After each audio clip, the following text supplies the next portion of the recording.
Welcome to A Year in the Bible with Daily Grace. The Bible tells one big story of redemption, and we want to spend 5 minutes every day journeying through the Bible from start to finish and exploring how all of it points to Jesus.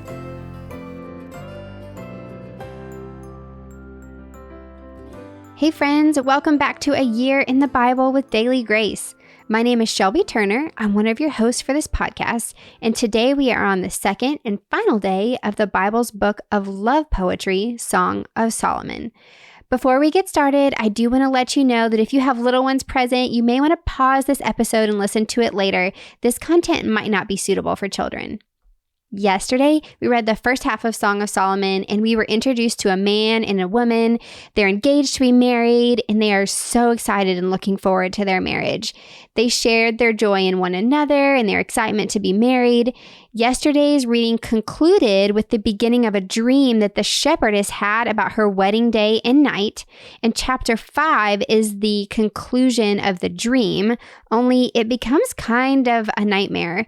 In her dream, her groom comes knocking on the door, and though she wants to go to him, she's tired and she procrastinates opening the door. And when she finally gets around to opening it, he's gone. So she runs after him, but then she's found, beaten and bruised by the watchman. Now, this is kind of an odd part of the story, but honestly, what woman hasn't had a dream that her deepest desires for love will end instead in harm or heartbreak? So we're seeing here the unfortunate reality that many love stories face.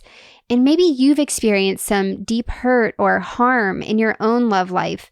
If that's you, I'm so terribly sorry. Even if this nightmarish dream has been your reality, you're going to see hope in the rest of this book as it shows us what pure love truly is.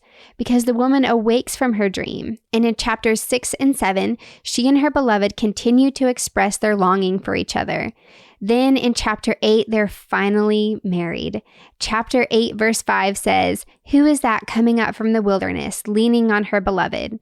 While we may picture a woman literally leaning on her man, this kind of language is really symbolic of an intimate connection at that time when the book was written.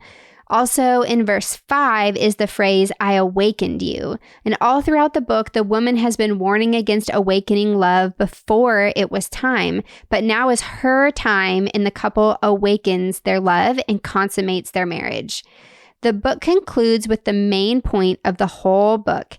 It says, "For love is as strong as death. Jealousy is as unrelenting as Sheol. Love's flames are fiery flames, an almighty flame. A huge torrent cannot extinguish love. Rivers cannot sweep it away. If a man were to give all his wealth for love, it would be utterly scorned."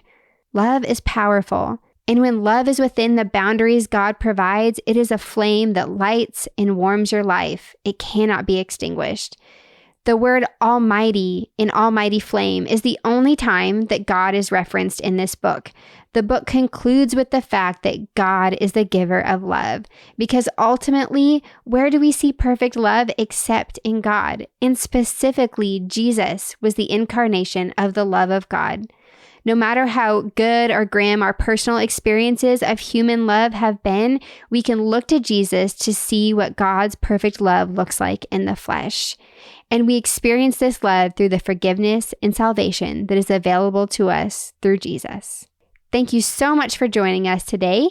Be sure to follow along on our Instagram pages at The Daily Grace Podcast and at The Daily Grace Co. And check out our website, thedailygraceco.com, for all kinds of resources to help you dive deeper into God's Word.